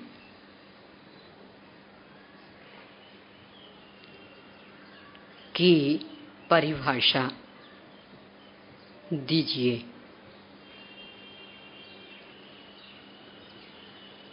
अगला, चारों दानों में अभय दान का महत्व अधिक क्यों है? एक बिंदु और भी इसमें जोड़ सकते जो अपनी चर्चा से रह गया कि बाकी 3 दान अभय दान के बल पर हो सकेंगे। यानी आप किसी को भोजन कराने बिठाओ खूब अच्छे से, बस सामने कोई एक गोली यानी बंदूक खींचे बैठा है, बोला भोजन कर पाएगा? तो आप पहले उसको अभय दान दो कि हमें ना, हमारे रहते तुम्हारा कोई बिगाड़ नहीं कर सकता, तुम आराम से भोजन करो, तब वो भोजन कर पाएगा। ऐसी औषधि दान, बिल्कुल उसी बीमारी की दवा दी, बस सामने कोई एक बंदूक खींचे बैठा है, अब वो उससे डर रहा, अब वो औषधि उसको काम कर पाएगी? तो पहले अभय दान दो उसको। अब ऐसे ज्ञान दान, खूब बढ़िया क्लास चल रही हो, पर उसको डर कि वो देखो वो शत्रु हमारा आया, वो हमारे पीछे लगा है, देखो वो बंदूक खींचे, तो वो पढ़ पाएगा? तो पहले उसको अभय दान दो कि नहीं, हमें है ना, हमारे सामने तुम्हारा कोई बाल बांका नहीं कर सकता। यानी अभय दान देंगे तो बाकी 3 दान फिर उसको काम आ पाएंगे, और यदि अभय दान नहीं दिया तो बाकी 3 दान किसी काम नहीं आएंगे। यानी वो डर डर करके कुछ कर ही नहीं पाएगा। और बाकी जो बताए थे वो सब, तो इन सब बातों से अभय दान का बहुत महत्व। शंका समाधान का चलो वही लिए लेते, नहीं तो फिर चलो आप ही लिए लेते, कोई बात नहीं, उसको ही शंका समाधान का ही ले लें। मूल में तो अपने यहाँ अष्टद्रव्य ये वाले माने गए थे, मतलब ये 8 द्रव्य, इनसे पूजन होती थी। ये जो जल चंदन आदि ये नहीं थे, पहले तो ये अष्टद्रव्य वाली पूजने भी नहीं थी। इसीलिए अपन यदि इतिहास उठा के देखेंगे तो बहुत बहुत प्राचीन, मतलब 2-2 हजार वर्ष पहले की भक्ति मिलेंगी, स्तुतियां मिलेंगी, स्तोत्र मिलेंगे, पूजन एक भी नहीं। आचार्य कुंद कुंद स्वामी की 10 भक्ति, आचार्य पूज्यपाद स्वामी की 10 भक्ति, अकलंग स्वामी के स्तोत्र, स्तुतियां, मानतुंग स्वामी का स्तोत्र, यानी स्तुतियां, स्तोत्र, भक्ति ये सब मिलेंगी, कोई पूजन नहीं मिलती। क्यों नहीं मिलती? चलती नहीं थी पहले। यानी यही पूजन होती थी, गुणेशु अनुरागा पूजन, तो ये पूजन होती थी। यानी हम भक्ति रूप में, स्तुति रूप में, स्तोत्र रूप में, इस रूप में व्यक्त करते थे। कालांतर में कुछ परिस्थितियां बदली, वो परिस्थितियों का बदलना शुरू तो हो गया था 9वीं सदी से, जब ये तुर्क महमूद गजनवी आदि आए और बहुत बहुत तोड़फोड़ आदि की, तो भट्टारक संप्रदाय शुरू हो गया था। तो शुरुआत तो वहां से हो गई, पर बहुत मंद गति से वो बात चलती रही। बाद में जब 16वीं सदी में, यानी 8वीं सदी से 15वीं तक तो सामान्य सामान्य चलता रहा, उतार चढ़ाव, पर काफी स्वतंत्रता भी रही। यानी जिसको लगे सो करो, नहीं लगे सो चलने दो, कोई ज्यादा समस्या नहीं थी।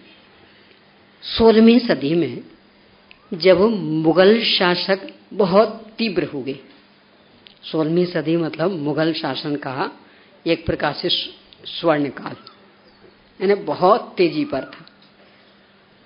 उनमें भी खास करके औरंगजेब बहुत आतताई। तो जब उसने सत्ता संभाली तो घोषणा की भारत में बस 2 धर्म रहेंगे, एक हिंदू और एक मुस्लिम, तीसरा धर्म नहीं होगा। ये जो मैं बता रही हूँ, ये रामधारी सिंह दिनकर अपने यहाँ एक राष्ट्र कवि हुए हैं, उनने बहुत सारी रचनाएं लिखी।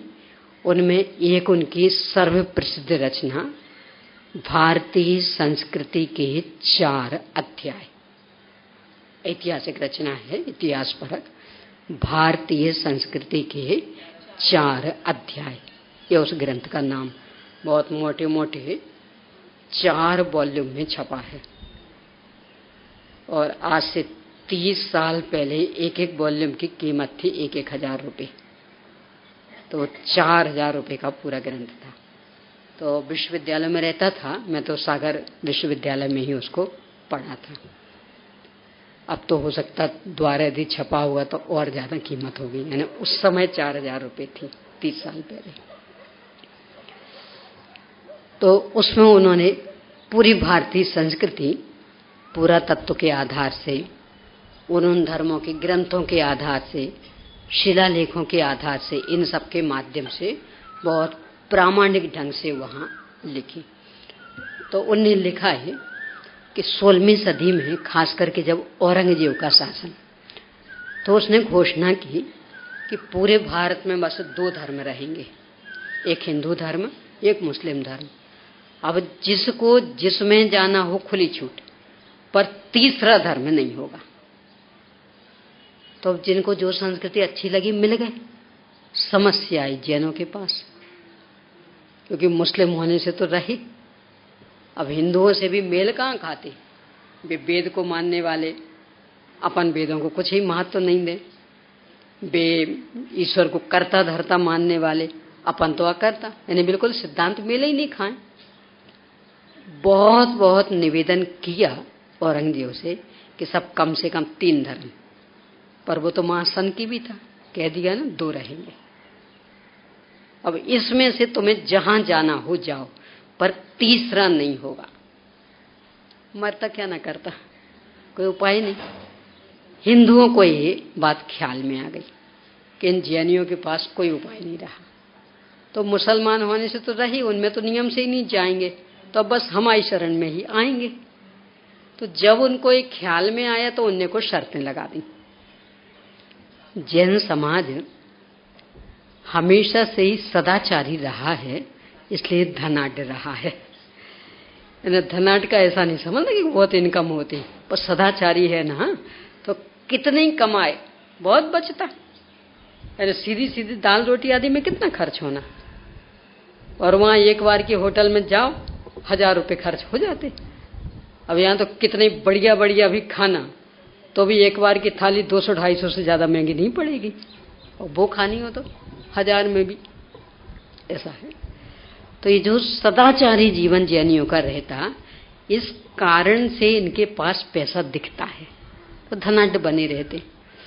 हिंदुओं को जब ये बात ख्याल में आई कि ये मुसलमान तो होंगे नहीं, है तो पक्का, और राजा अलग से जैन धर्म की स्वीकृति नहीं दे रहे, तो इसका मतलब एक ही उपाय इनके पास रहा कि इन्हें हिंदू होना पड़ेगा। तो क्यों ना इनकी धनाढ़ता का अपन लाभ उठाएं। तो उन्हें शर्तें लगा दी, हम तुम्हें अपने धर्म में तब स्थान देंगे कि जब हमारी इन बातों को पालोगे। पता, पहले अपने यहाँ मुर्दे जलाए नहीं जाते थे, गाड़े जाते थे, गाड़ते थे। कारण क्या? जलाने में बहुत हिंसा होती, गाड़ने में तो बस उतना गड्ढा खोदा और रख दिया, उसी मिट्टी से पूर दिया बस। अब वो जीव अपने हिसाब से जो भी उसमें हो गए हैं सम्मूर्छन, तो अपने हिसाब से मरे जिए, अपने को कोई मतलब नहीं। और जलाने में तो अमाप, वो चारों ओर की जमीन तपना, लकड़ी का, धुआं का, उस लाश में भी जो हो गया उनका भी, मतलब बहुत ही हिंसा। तो अपने यहाँ जलाए नहीं जाते थे। हिंदुओं के यहाँ तो जलाए जाते, क्योंकि उनके यहाँ तो आग को देवताओं का मुख कहा जाता हिंदुओं में। तो कोई भी चीज यदि भगवान के पास भेजना है तो आग में डाल दो तो भगवान के पास पहुंच जाएगी। तो इस जीव को भी भगवान के पास भेजना, तो उपाय क्या? आग में डाल दो, भगवान के पास पहुंच जाएगा वो। तो उनकी ये धारणा, तो जलाए जाते थे उनके यहाँ। जब गाड़ते हैं तो बस जैसा जो है वैसा का वैसा गाड़ देंगे। जब जलाते हैं तो बदन पे जो है वो उतार लिया जाता, और जो भी वहां वो चांडाल आदि बैठता उसको मिलता, उससे इनका कमीशन जुड़ा रहता कि तुम्हें इतना मिला ना तो इतना % हमारा। इस तरह से वो उनका एक आय का साधन था। जब अपनी मजबूरी उनने देखी तो ये शर्त रखी, हम तब तुम्हें अपने धर्म में मिलाएंगे कि जब तुम मुर्दों को जलाओगे, गाड़ना नहीं चलेगा। अब चूंकि और कोई रास्ता था नहीं, ठीक है भाई। तो इससे उनकी इनकम बढ़ गई, क्योंकि धनाढ्य थे। और आजकल तो फिर भी रीति बदल गई। पहले तो ये रीति थी, जब तक श्वास चल रही तब तक जो भी गहने आदि उतर गए तो उतर गए, और नहीं यदि उतरे और श्वास निकली, अब उन गहनों को कोई हाथ नहीं लगाएगा। अब तो वो सीधे मरघट ही जाएंगे। और जैनी लोग थे, पहनते तो खूब थे, और श्वास जब तक चल रही तो कौन उतारने की हिम्मत करेगा? यानी वही जीव स्वयं विरक्त होकर उतार दे, बात अलग। बाकी परिवारजन तो कोई कोशिश नहीं करेंगे, तो आखिरकार वो पहने पहने ही उसे निकलना है, तो वो सब फिर मरघट जाएगा। तो चांडाल को मिलेगा, चांडाल से कमीशन इनका बंधा होगा तो उतना कमीशन इन्हें मिलेगा। तो ये उनको लाभ दिख रहा था। चूंकि अपने पास कोई उपाय नहीं बचा था, स्वीकार कर लिया। ऐसे ही अष्टद्रव्य से पूजन का उनके यहाँ जो भी सामग्री चढ़ती, उनके जो पंडा लोग मतलब पुजारी लोग, उनकी बस यही आय, यानी पूरी गृहस्थी उनकी इससे ही चलती। अब वे लोग तो उतने ज्यादा धनाढ्य थे नहीं, तो उतने समर्पित भी नहीं रहते थे। अपनी समाज तो बहुत धनाढ्य, तो उनको लगा यदि ये शर्त इन पर लगा दी जाए तो ये बढ़िया बढ़िया चीजें चढ़ाएंगे, हमारे पंडित की आजीविका बनेगी। तो वो चीजें, वो शर्तें लगाई। अब उसमें समस्या थी, उनके यहाँ तो बनी बनाई सामग्री चढ़ती, भोग लगाते हैं सब पकवान, पंच पकवान, कितना वो 36 भोग, 56 भोग, ये सब, हाँ ये इस तरह के चलते। वो बात रखी। अपन लोगों में से कहा किन्हीं ने, सब ये तो नहीं करेंगे, पके पकवान तो नहीं चढ़ा सकते। तो फिर जैसे तैसे समझौता करके हुआ कि ठीक है अब कच्ची सामग्री चढ़ाना, आखिर चीज तो हमारे पास ही आएगी ना, हमारे पंडित पुजारी की इनकम बढ़ेगी। तो जैसे तैसे समझौता हुआ, तो वो इस अष्टद्रव्य पर, वो जो जलाने वाला था ना, उसमें एक और बिंदु था। जब गाड़ते हैं तब तो बस ऐसी गाड़ दिया, और जलाने के उसमें कोई यदि बड़ा आदमी तो चंदन की लकड़ी और नारियल और घी और ये वो पता नहीं कितना कितना। अब वो वहां तो सामने सब डालेंगे, अब बाद में तो चले आएंगे ये, बाकी तो सब चांडाल का अधिकार। तो वो उसमें से फिर निकाल लेगा और अपनी इनकम बढ़ाएगा, और उसका कमीशन इनसे बंधा तो इनको भी कमीशन मिलेगा, और बाद में अगली कोई लाश आई तो फिर उसके काम आ जाएगी वही चीज। इस तरह का चलता था। इसलिए वो जलाने का उनका आग्रह था, और मजबूरी में अपने को स्वीकार करना पड़ा। कफन आदि का भी, मतलब बहुत सारी, यानी लाभ के लिए उनके पास इनकम बढ़ाने के लिए बहुत सारे साधन थे जलाने के माध्यम से। ऐसे ये पूजन का। तो फिर पकवान वाली बात तो समाप्त हो गई कि ठीक है आप कच्चा ही चढ़ाओ, चावल आदि चढ़ाओ, फल आदि चढ़ाओ, आएंगे तो हमारे पास ही ना। तो इस रूप में फिर वो स्वीकृति हो गई और तब से मुख्य रूप से ये सारी सामग्री अपने यहाँ आ गई, चढ़ने लगी बढ़िया से बढ़िया। फूल रूप में पहले चांदी के फूल, सोने के फूल ये चढ़ते थे, ये पीले चावल नहीं। ये वंदना आदि को भी जाते हैं ना शिखर जी वगैरह की, तो घर से वो चांदी के फूल बना के ले जाते, तो वो चढ़ते थे, तो बढ़िया इनकम होती थी उनको। चलने लगा धीरे धीरे धीरे। वो मुगल शासन का तो अंत आ गया, अंग्रेज शासन आ गया। इनने इस संदर्भ में थोड़ी सी उदारता दिखाई, यानी इसमें फिर कोई प्रतिबंध नहीं रहा। पर रूढ़ियां जो एक बार चल जाती वे तो चले ही जाती, फिर उनमें सुधार होना मुश्किल। धीरे धीरे और युग बदला और फिर आखिर हिंदुओं की गुलामी से मुक्ति मिल गई अपने को। तो अब वो हिंदू पुजारी अपनी सामग्री ले जाए, ये बात तो समाप्त। पर अब वो रूढ़ी चुकी चल चुकी थी, तो अब क्या करना। अपने यहाँ तो चढ़ाई हुई सामग्री निर्माल्य मानी जाती, यानी छूने योग्य भी नहीं मानी जाती। वहां यानी उसका सेवन किया तो ऐसा कि जैसे बिल्कुल सीधी नरक में जाएंगे। तो फिर क्या करना। तो मूल अपनी फिर परंपरा शुरू हुई कि इसको जंगल में ऐसे स्थान पर डाल देना कि जहां अपने पालतू पशु भी ना खा पाए। क्योंकि अपने जो गाय भैंस आदि चरने जाते उन्हें खाया तो उनका दूध तो हम पिएंगे ना, तो आखिर लौट करके हमारे काम आ गई ना, तो निर्माल्य खाने का पाप लगेगा, तो वो भी ना लग पाए। इसलिए ऐसे स्थान पर डालना कि हमारे यहाँ के पालतू पशुओं से भी जो बच जाए, यानी बे नहीं खाएं, बाकी पशु खाएं। तो चलता रहा, पर बाद में धीरे धीरे लोभ प्रवृत्ति सवार हो गई। काय को देना, अपना जो माली है, बागवान है, जो सेवा शुश्रूषा कर रहा मंदिर की, उसको ही दो ना। और धीरे धीरे वो निर्माल्य यानी सामग्री चढ़ना तो वो शुरू हो गया, तो फिर मिटना तो मुश्किल। अब वो निर्माल्य धीरे धीरे धीरे होते होते अपने ही काम आने लगा। हम कहाँ खाते, सीधा नहीं खाते, यानी कान ऐसा तो नहीं पकड़ते, पर यानी जो भी वो पुजारी आदि ले जाते तनख्वाह किस हिसाब से देते और वो भी किस हिसाब से संतुष्ट हो जाता। यानी आज आप किसी को 5-6 हजार रुपये महीने में रखोगे और 5-6 घंटे की इतनी कठोर श्रम वाली मजदूरी करेगा कोई।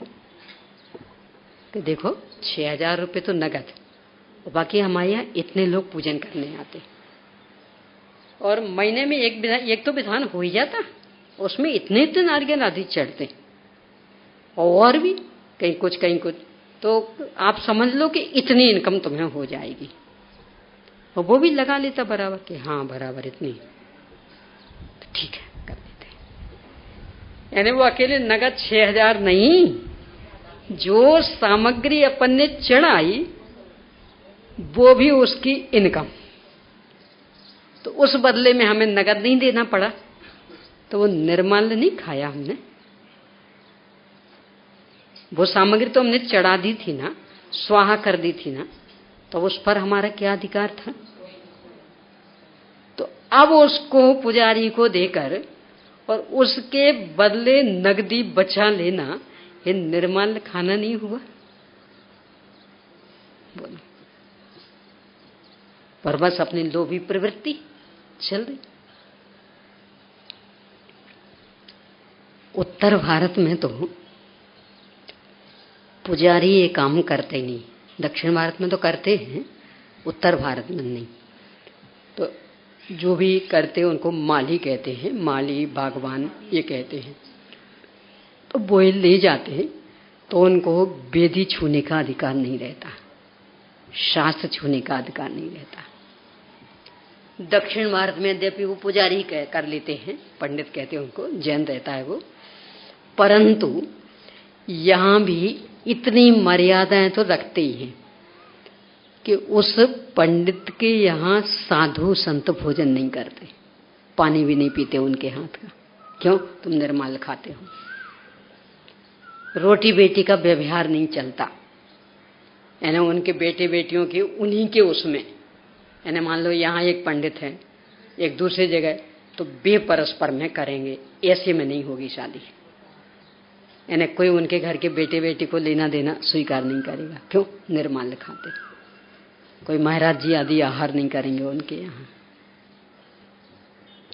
जब यहाँ का देखा है दक्षिण भारत का, मैं पहले बहुत घूमी हूँ, खास करके सोलापुर साइड, कोल्हापुर साइड बहुत जाना आना हुआ, कर्नाटक में भी गुलबर्गा वगैरह बहुत जाना हुआ, निप्पाणी इस तरफ।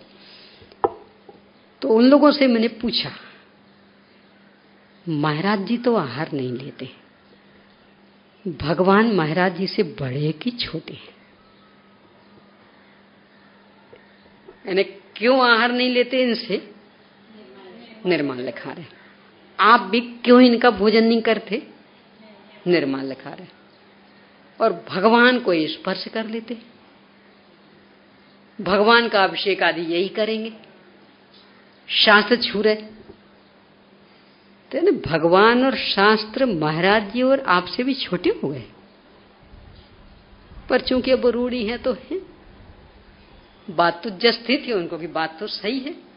जब हम उनके यहाँ मात्र इस कारण भोजन नहीं करते कि चूंकि निर्माल्य खाते हैं, महाराज जी इस कारण उनके यहाँ आहार नहीं लेते कि चूंकि निर्माल्य खाते, तो फिर इनसे भगवान का स्पर्श कैसे कराएं?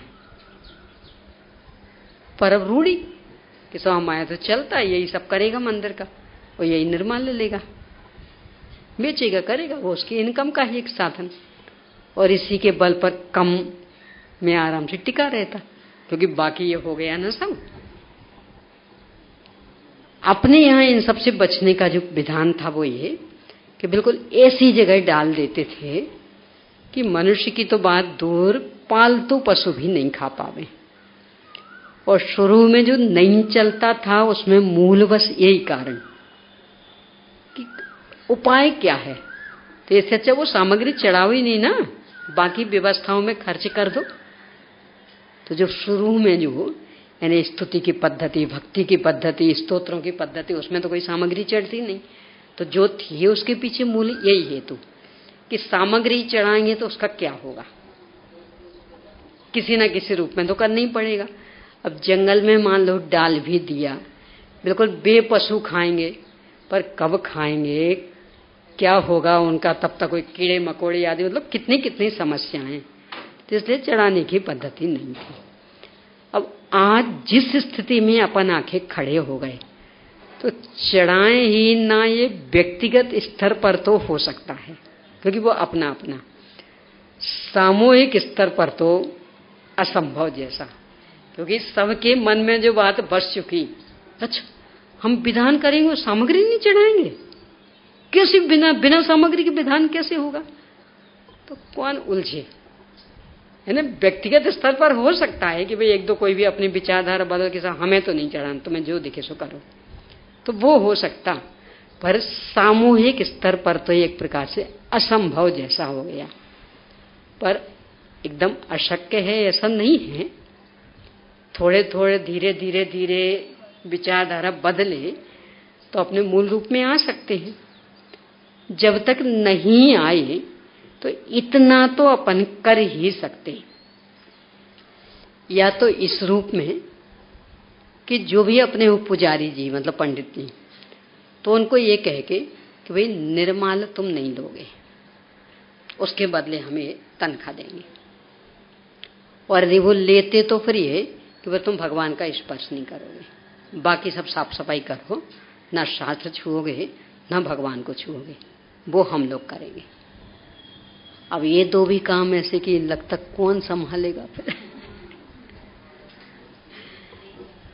उत्तर भारत में तो दोनों के लिए अलग व्यक्ति रहते हैं, यानी पूजा करने वाला अलग ही रहता और बाकी सब साफ सफाई करने वाला अलग रहता है।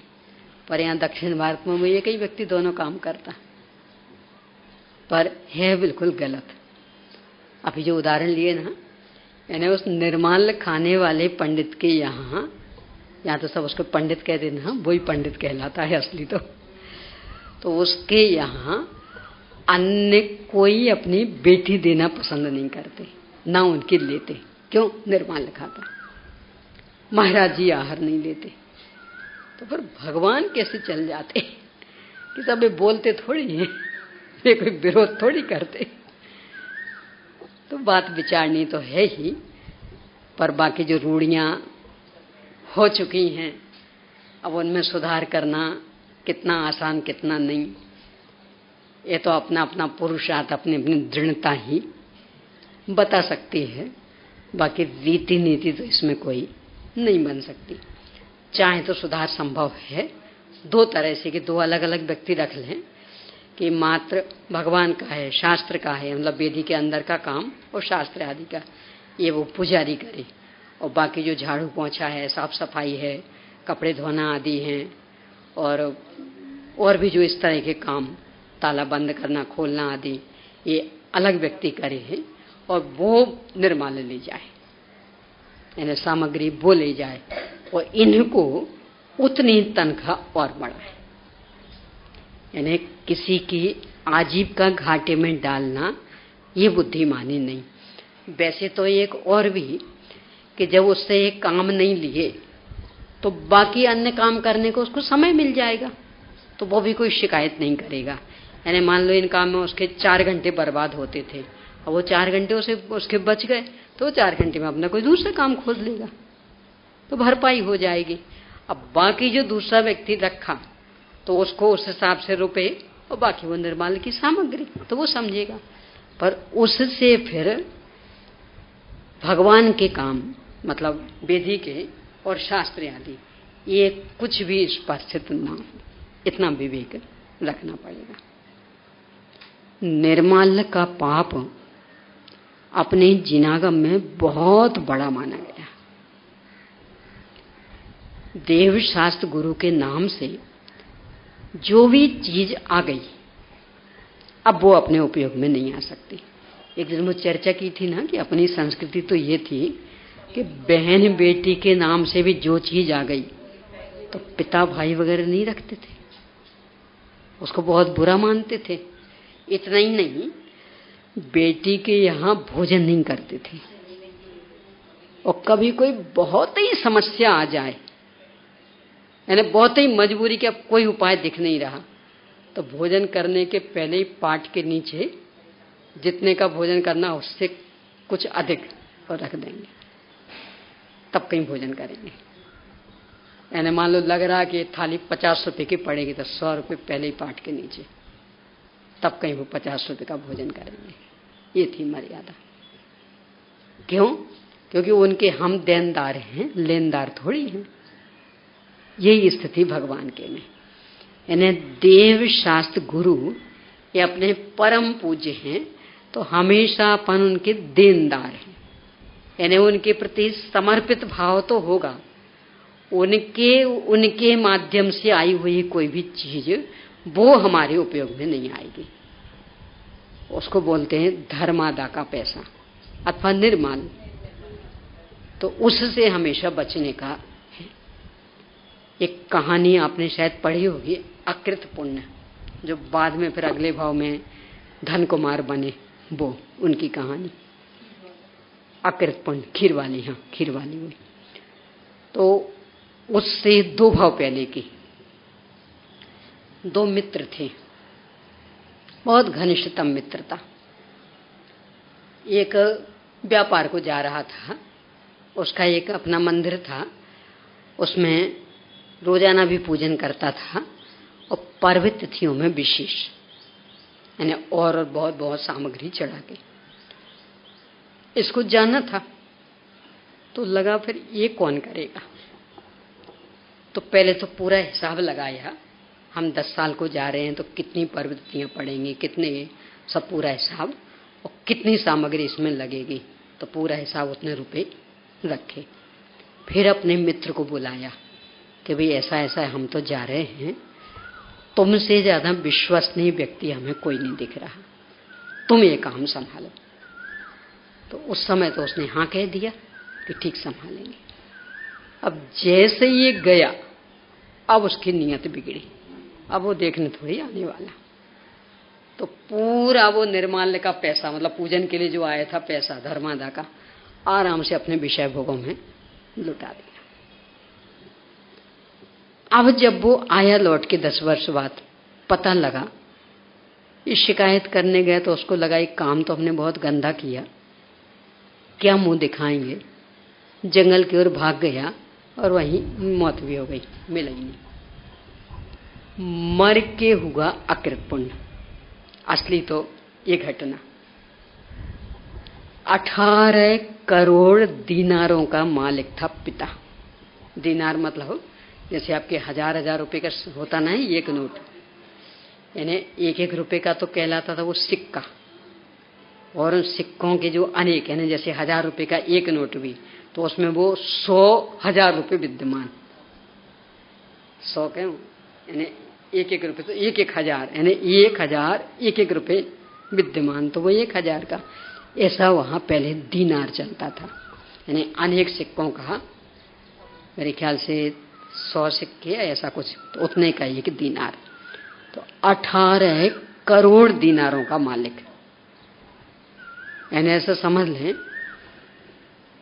अरबपति हो गया, यानी 100 और जोड़ दो तो 18 अरब, इतने का मालिक। और जिस दिन ये बच्चा मां के गर्भ में आया, और गर्भ में आया हो पिता की मृत्यु, पिता चले गए। अब यहां संपत्ति भी धीरे धीरे धीरे जाने लगी। इस स्थिति में आ गया कि वो मकान भी बिक गया, बिल्कुल सामान से झोपड़ी बना के मां रहने लगी। 9.25 महीने बाद जिस दिन इसका जन्म हुआ, उस दिन मां की ये स्थिति थी कि एक पुराना कपड़ा भी उस तत्काल के जन्मे बच्चे को ढकने के लिए नहीं था मां के पास। वो 18 करोड़ दीनारों का मालिक है, और 9.25 महीने में ये स्थिति हो गई। सारा साफ। पूरा पड़ोसियों ने जैसे तैसे उस बच्चे को संभाला। 1.5 महीने तक तो मां बच्चे को संभाल दिया। अब भी बोले, अब भी हम लोग भी कहां तक करेंगे, अब अपने कमाओ खाओ।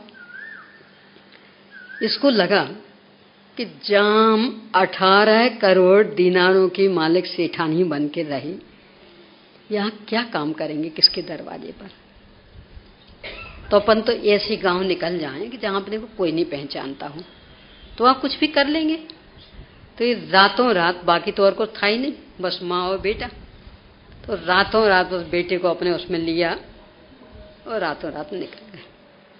पूरी रात पैदल चलती रही। सुबह होते होते एक नगर में पहुंची। इसे कुछ पता नहीं था, तो सुबह से ही काम पे निकली।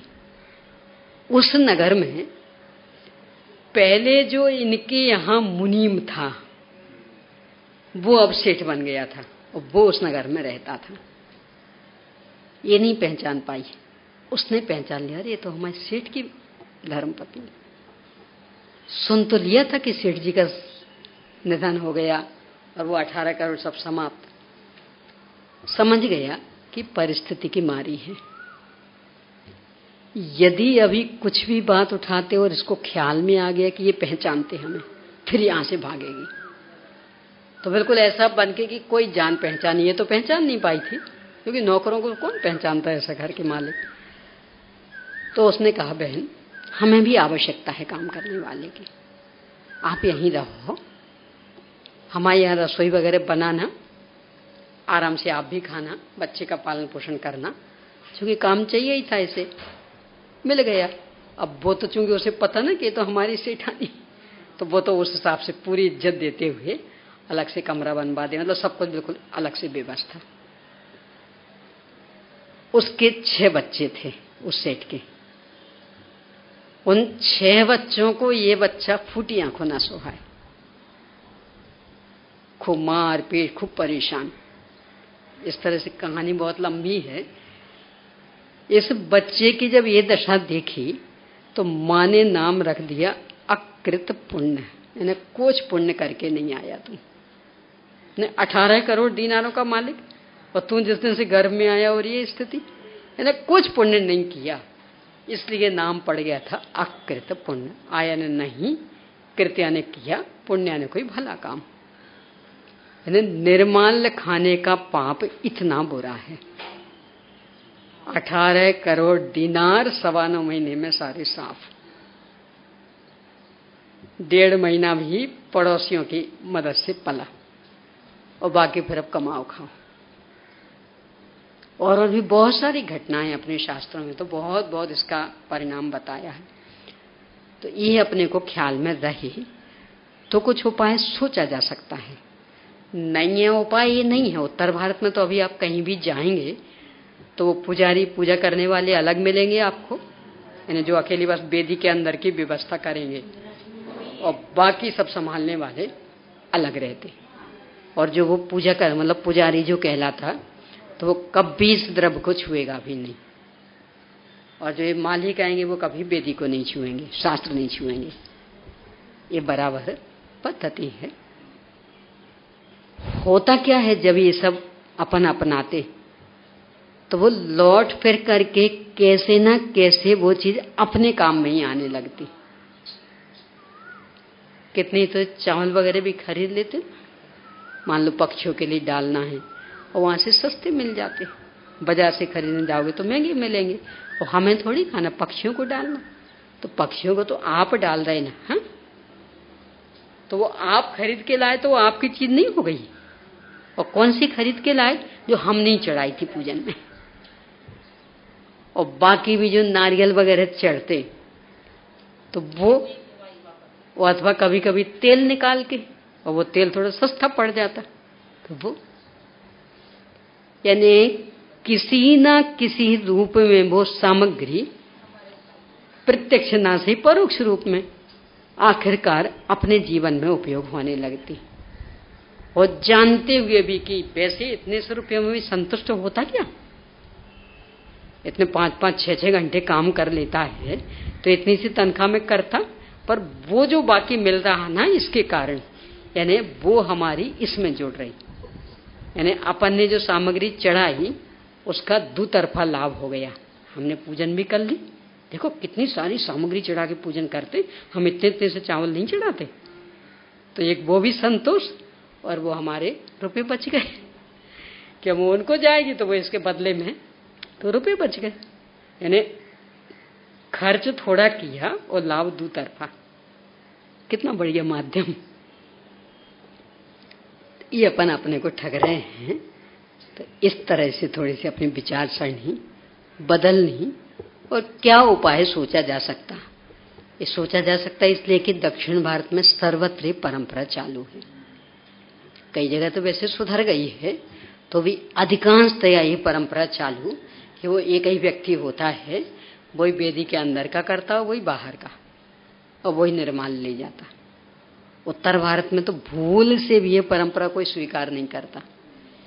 कदाचित तो पुजारी नहीं आए तो बाकी सब करेंगे मिल करके, पर माली को वेदी नहीं छूने देंगे। ये मर्यादा है वहां की। तो चाहे तो परिवर्तन संभव हो, या संभव तो नहीं है, पर जचे तब ना। निर्माल्य का पाप यानी अपने परम पूज्यों के लिए जो हमने समर्पित किया। देखो हिंदू संस्कृति में तो उल्टा है, उनके यहाँ तो भगवान का प्रसाद मान के ग्रहण किया जाता। यानी पहले भगवान को चढ़ाएंगे और फिर भगवान का प्रसाद मान के सबको बांटेंगे, और सब खूब खुशी से लेंगे। नहीं मिलेगा तो मांग मांगे, हमें दो प्रसाद भगवान का। तो उनके यहाँ तो ये क्यों?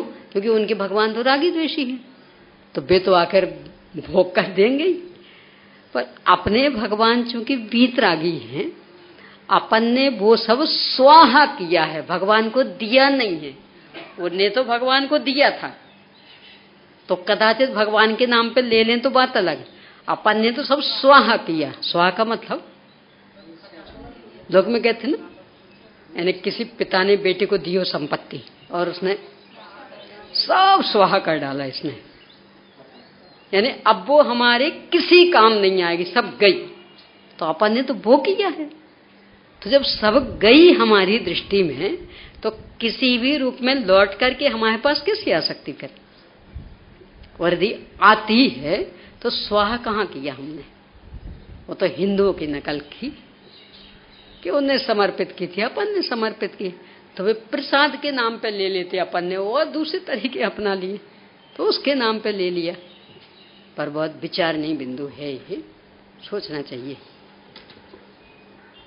अपने पुराणों में जो सामग्री चढ़ने की बात आती उसमें तो सब देवता आदि चढ़ाते, तो उनकी विक्रिया की रहती है अथवा कल्प वृक्षों की रहती, तो यहाँ काम हुआ अपने आप वो विलीन हो जाते, तो ये समेटने करने की समस्या ही नहीं बनती।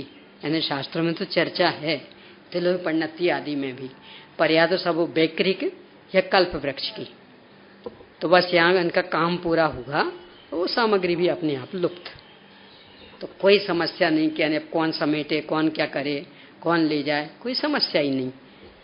पर अपने सामने तो वो समस्या है, तो अब अपने को कोई ना कोई रास्ता निकालना पड़ेगा।